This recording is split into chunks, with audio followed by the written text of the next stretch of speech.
let's go over 5 drills that are going to help you improve your back walkover. But first, a look at the full movement. We're going to start with our dominant leg out front, tight, toe pointed. Of course, you're a gymnast. Arms stretched towards the sky. And to actually initiate the lean backwards, we're going to lead with our fingertips. So think fingertips backwards first. Scale, lunge, control that finish. Okay? So come on back. Let's look at the roadmap of where we're going with these progressions. We're kind of starting at a more beginner drill and then evolving and transitioning our way into more advanced walkover drills that you can use. First one being a box bridge with a kickover. So we're going to take the first part of our back walkover out of the equation just so we can focus on getting into a modified bridge and kicking over the top of ourselves. So you're going to start with a pretty high box because it's going to make it easier, right? We're farther away from the floor. Heels are going to come on top of your box. Hands by your ears. Scoot your booty close to your box, and then it's a simultaneous push with the heels, push with the hands, lift into a bridge. Reposition if needed. Dominant leg comes straight up towards the sky. Kick over, controlled lunge, and finish. Okay? The beautiful thing about this too is the shorter your box is, the more challenging this drill becomes. So start with a high box, and as you can do each height, try a lower box, a lower one, and you can literally progress your way all the way down to the floor in a full bridge, push-up, kick over, okay? All right, drill number 2 is a modified bridge to a wall. So this is where we start to focus on the first part of our back walkover. So you can see my stack of 8 inchers here. We're just pretending that it's a solid wall for the sake of you being able to see my positions, okay? So don't get caught up on the mats, use your wall. We're gonna begin in that same starting position. Dominant leg out front here. Arms stretching towards the ceiling. My fingers are gonna lead the way, and then I'm just gonna very gently tap the wall behind me. Boom. Stretch, fingers. Look at the wall behind you, okay? This is just starting to introduce you to the concept of leading with the fingers, stretching tall, and staying as tight and engaged as possible, especially through this first part of the skill. Because if you want a tight, well done skill, you've got to make sure that your starting position is tight and perfect so that it carries all the way through. If you start kind of unfocused, wiggly, jiggly all over the place, you can't expect yourself to just turn it on when you're upside down, right? You got to start tall and tight to be tall and tight. All right, so now we're going to evolve off of that modified bridge to a wall, and we're going to use a box. So we're going to do the same thing, but to a lower surface, okay? Again, progressing our way through this back walkover. So now I've got a high box. I'm going to start at my same starting position. Dominant leg out front, hands stretched tall towards the ceiling. My fingers are going to lead the way, and then I stretch back to my box. Tap, woo, and come back up, okay? One more time.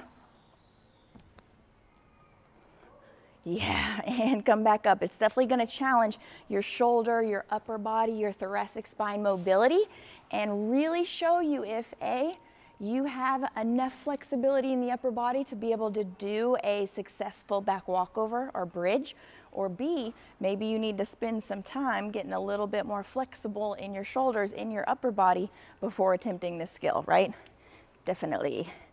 Okay, number 4, drill number 4. We're gonna be doing an elevated back walkover off of a low panel mat, okay?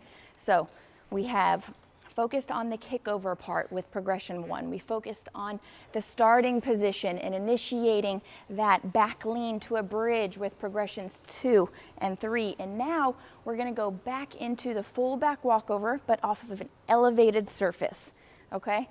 The reason being is by raising ourselves off the floor, gravity is going to come in and play a little bit of a part in our walkover in helping us to rotate a little bit easier, right? Because it's like doing a back walkover on a decline, on a downhill. And we can use that momentum to our advantage, especially as you're starting to learn. So we're going to go through the same steps that we did. Dominant leg out front, arms towards the ceiling, stretch towards the sky, fingers lead the way backwards, and make sure you stay tight all the way through and be ready to hit that floor. Okay, this may seem a little bit freaky at first, and that's okay. If you want to put some mats behind your panel mat, some pillows, some cushions, something to make your surface a little bit more squishy and soft, I highly recommend doing that so you feel a little bit more confident as you're learning this progression and this skill. The biggest key for this progression specifically though is committing to your elevated back walkover and being tight and prepared for your hands to make contact, to hit the floor.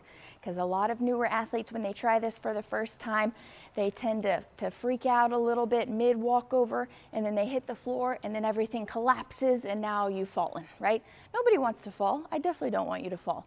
So you got to make sure that you are mentally committed to going for your walkover, and you're like, where's the floor? Where is it? Oh, there it is. I see it. Okay, brace, be strong, and then make sure your body is tight and prepared to hit the ground so that you move through a nice, strong, solid handstand and can lunge and finish at the end.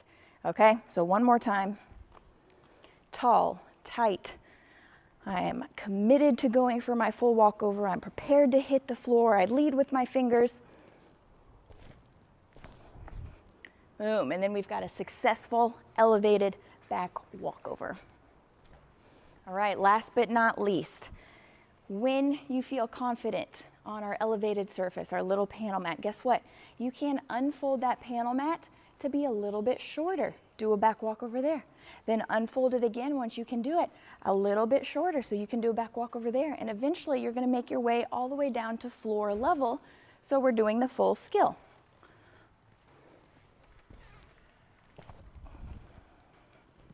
All right, as you can see in all the drills we've done so far in my demos, my dominant leg is forward, but it starts on the ground. Now, especially with my optional team, one of our requirements is to have the gymnast hold their front leg at 90 degrees or horizontal, parallel with the floor. So if you've got your back walkover on the floor and you say to yourself, awesome, I'm gonna make it a little bit more challenging, so it's a little bit higher degree of difficulty, it's a little bit harder. I want my back walkover to be more of an optional gymnast standard. You can get your high block again, and then we're just gonna practice elevating that front leg at horizontal and moving through the same steps that we did with all of our other drills. So we're gonna stretch towards the sky, make sure we push those shoulders into our ears. I'm gonna lead the way back with my fingers. I'm gonna stay tight all the way through my walkover and make sure I'm prepared to hit the floor with my hands. So stretch, fingers, scale and lunge out of it, okay? So there are 5 walkover drills, 4 more beginner, 2 more advanced difficulty levels that you can use to help learn and perfect this skill. I hope you have fun with these, and please keep me updated if you use any of them next time you go to practice, because I definitely want to hear how they go. Have fun.